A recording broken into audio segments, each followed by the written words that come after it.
akong respeto ug pagtahod sa atong labaw mga kakahom, sa atong mahal nga patrona, Immaculada Concepcion, nga gitagaan na karon og maayong panahon. Pila na kaadlaw, nakatilaw na dito bituon. Pila kaadlaw sige lang nag ito maglangit din sa ato, no? Atong pakpakan ang atong mahal nga patrono nga mahal nga bawo nga mga kakahom.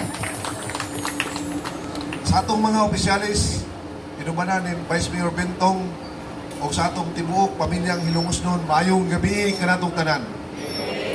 Ako po pasalamatan ang atong chairman sa Likaraw, si Jim, nga murag nagkanindot na tuta kada tuig nag-improve na. Karon ako lagi sa panahon sa kabatanon, abata pa ko karon.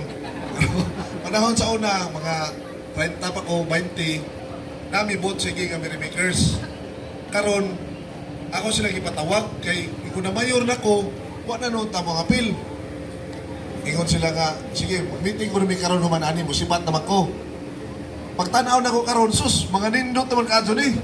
Mao siguro nangakak ako mga kauban. Nangahadlok siguro mapildi mi.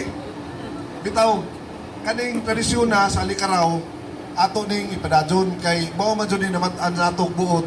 Dito mas Plaza Rizal sa una, 1970s pa. Onya, daghan kaadjong lain-lain nga mga Hilongosnon nga tos, lain-lain lugar sa Pilipinas, to pa sa out of country, mamuli itaw din kay mo witness sa Likaraw. No? Karon ang atong isip amahan sa lungsod, ako usab padayon ang o paninguhaon ang mga bibo o sadya nga atong kapaskuhan sa pagsaulog sa Garbo sa Likaraw Festival.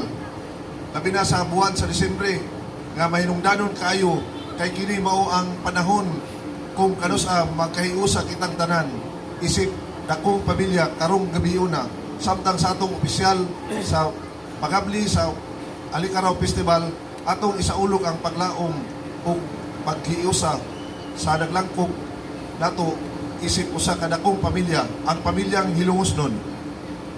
Samtang atong atubangon ang atong bagong tuig hinaot nga ang kahayag o ang sadya sa atong pagsaulog magpahinumdum kanato nga kanunay magdala o paglaom sa atong mga kasing-kasing pagtinabangay o pagpadayon sa kalambuan sa tanan magsadya lang tanan. Viva Immaculada Concepcion o Viva Hilongosnon.